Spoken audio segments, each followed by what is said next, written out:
And welcome back to another edition of Issues in Education.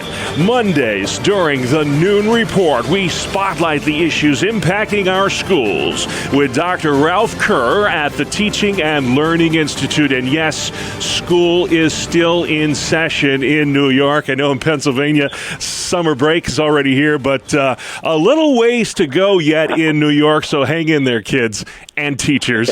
I want to start with a really big issue in school. Governor Hochul made a pitch last week for a statewide ban on cell phones in school. No phone zones in the classroom. I want to ask you, Ralph, what are the pros and cons of such a proposal, and how realistic is it that this would ever happen?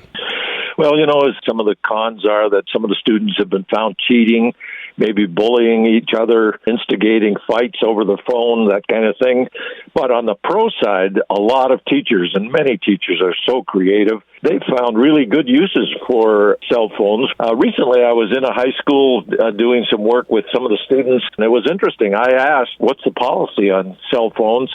And I was told that they leave it up to the individual teachers. I think Governor Hochul's proposal is just an intrusion of the state at the local level, and I'm not for it at all. Yeah, no one size fits all here. And again, if this happens, it won't happen until January when the legislature reconvenes. Well, one of the big buzzwords in education nowadays, Ralph, is this thing called CTE, not CRT, which is critical race theory. We've been there before. This is CTE, which stands for Career and Technical Education. A big focus on this. A lot of kids just aren't meant for a 4-year college degree. So got to ask you, Ralph, how are schools doing at preparing students for the jobs of tomorrow? Well, certainly I'm very biased on this because, as I've said before, I'm on the Board of Education of the Olean area of BOCES. CTE is an important part of their program, and I can tell you that every year the enrollment in CTE programs is increasing because both parents and students realize it's pretty difficult to find a plumber, an electrician, or to hire a welder or a maintenance mechanic, and certainly students that choose the CTE route are able to leave the training program, and many of them get a job right away.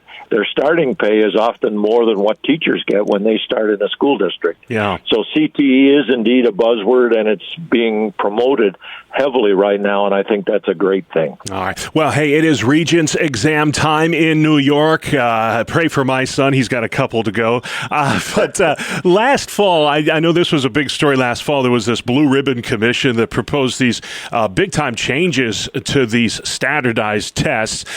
Got to ask you, Ralph, as the kids prepare to take these exams, are you a fan of the status quo when it comes to the Regents exams? And if you're not, how would you like to see those tests modified? Well, basically, I'm not a proponent of just continuing the same old thing. For one thing, standardized tests really put some students at a disadvantage because they're hands-on learners. I am very much a supporter of portfolio work and other kinds of hands-on activity so that one can measure the student's ability and not necessarily lock them into a standard test. All right, and that will be the last word this week. We'll have one more show next week before we give Ralph a much-deserved break for summer. But if folks have questions about any of the issues discussed this week on Issues in Education, Ralph, where can they find you online?